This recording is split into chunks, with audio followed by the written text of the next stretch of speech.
Hey guys, Joe here. So I am riding back down the shore.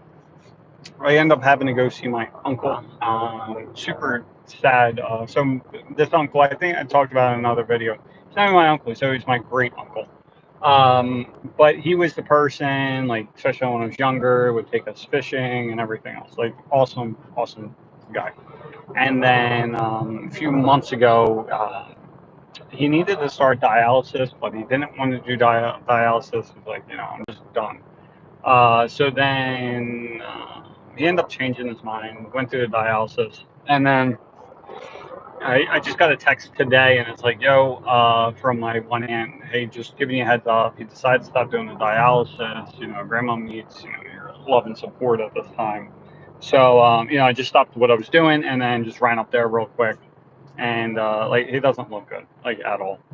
And as soon as I heard that he was stopping the dialysis, like of course the natural reaction is like, why would you do that, and blah blah blah.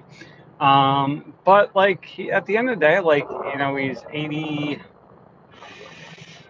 I think 83, 84, and he's been in the nursing home for 8 or 9 years now. But he's in one of the veterans homes. It's actually a really nice one. There's like a bowling alley inside of it, clean. Like it's really nice. If you want to have to be in a nursing home, like that's where you want to be. But beyond that, like he's been stuck in a wheelchair for like 10 years at this point. And I had to tell my wife, I'm like, he's basically, he went from being active and doing all this stuff to like now he's in a nursing home and he's like stuck in a wheelchair, right? And it sucks. It really does. But at the end of the day, like I just wish.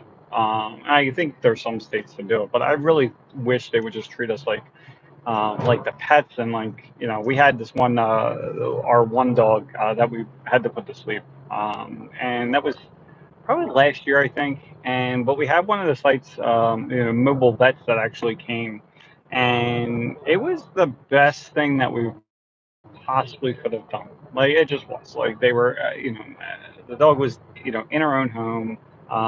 They first gave her a shot to like basically knock her out, and a final shot to finish everything. But I just wish it was like that, because like without like for him, like in the stage that he's at, it just not. It just sucks. It just does. So I'll leave it at that. But yeah, not that. Like I'm just doing it because I'm like, well, I'm just driving. So I have nothing better to do. So maybe someone shows up and asks a question, but probably not. So I'm just going to ramble off random shit again.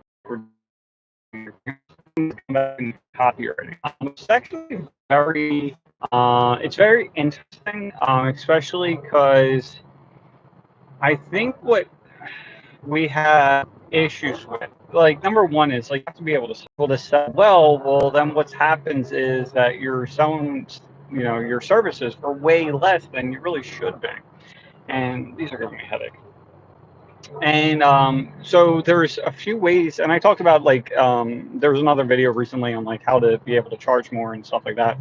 Like I was giving different ideas, but like it comes down to a lot of the point is like the selling. And like the one conversation I have with a lot of salespeople is because like in their head it's like one sale, get a person on the phone, but wouldn't get to like talk to 5 and 10 people at the same time, like one.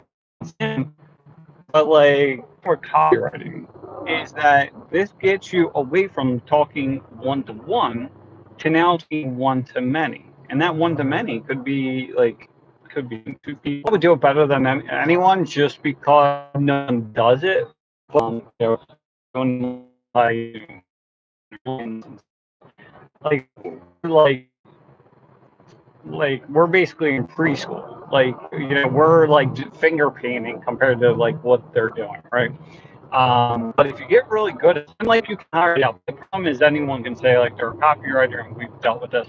But if you really get into this, you start thinking about different ways that you can advertise and sell to these people.